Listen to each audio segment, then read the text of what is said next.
চলো তোমাদের সাথে আজকে একটা স্কিন কেয়ার শেয়ার করি। স্কিন কেয়ার শুধু বলবো না, আজকে সুযোগ যখন পেয়েছি মাথা থেকে পায়ের নখ অবধি পরিষ্কার করব। স্পেশালি শীতকালে আমাদের কিন্তু আলাদা করেই যত্ন করা উচিত আমাদের ত্বক এবং চুলের, যেটা আমরা আলিস্যি করে বেশিরভাগ সময়তেই করে উঠতে পারি না। শীতকালে কম্বলের ভেতর থেকে বেরোতে ইচ্ছে করে না, জল ঘাঁটতে ইচ্ছে করে না, আর যাই করো না কেন তোমাকে তো জল ঘাঁটতেই হবে, তাই না? তাই জন্য দেখো আমি ছাদে রোদ পোহাতে পোহাতেই এই স্কিন কেয়ার হেয়ার কেয়ারগুলো শুরু করে দিয়েছি। প্রথমে স্কিন কেয়ার করার আগে আমি ভাবলাম মাথায় যে প্যাকটা মাখবো সেই প্যাকটা মেখে নিয়েই স্কিন কেয়ারটা করা ভালো।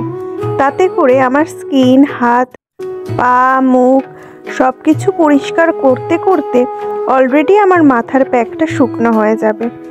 তোমরা তো দেখতেই পেলে আমি মাথায় কিন্তু বেশি কিছু মাখিনি, টক দই আর গাছের তোলা অ্যালোভেরা জেল।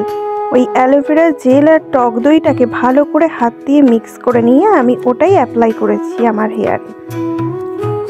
আর মুখে হাত পায় প্রথমে আমি একটু গাজর আর আতপ চাল মিক্সিতেই বেটে নিয়েছিলাম, সেটা দিয়ে আমি স্ক্রাব করে নিলাম।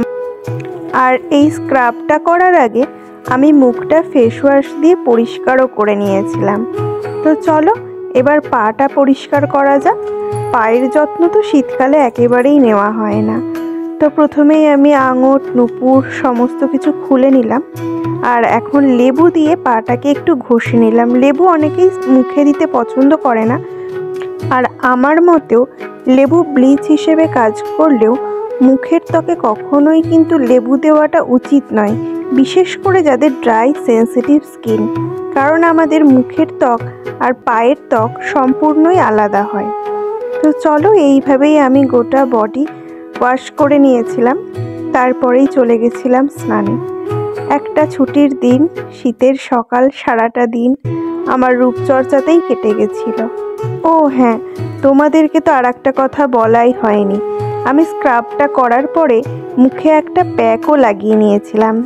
সেই প্যাকটার মধ্যে ছিল কমলা লেবুর খোসা, যেটাকে আমি দুধ আর কাঁচা হলুদ দিয়ে মিক্সিতে গ্রাইন্ড করে নিয়েছিলাম। ব্যাস, ওর মধ্যে দিয়েছিলাম একটু মধু।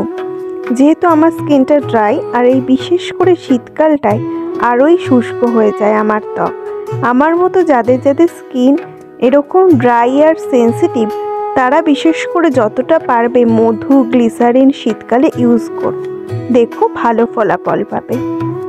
একটু সময় পেলে আমি কিভাবে পরিচর্যা করি সেটাই তোমাদের সাথে শেয়ার করলাম। আজ তাহলে এ পর্যন্তই, দেখা হচ্ছে পরের ভিডিওতে।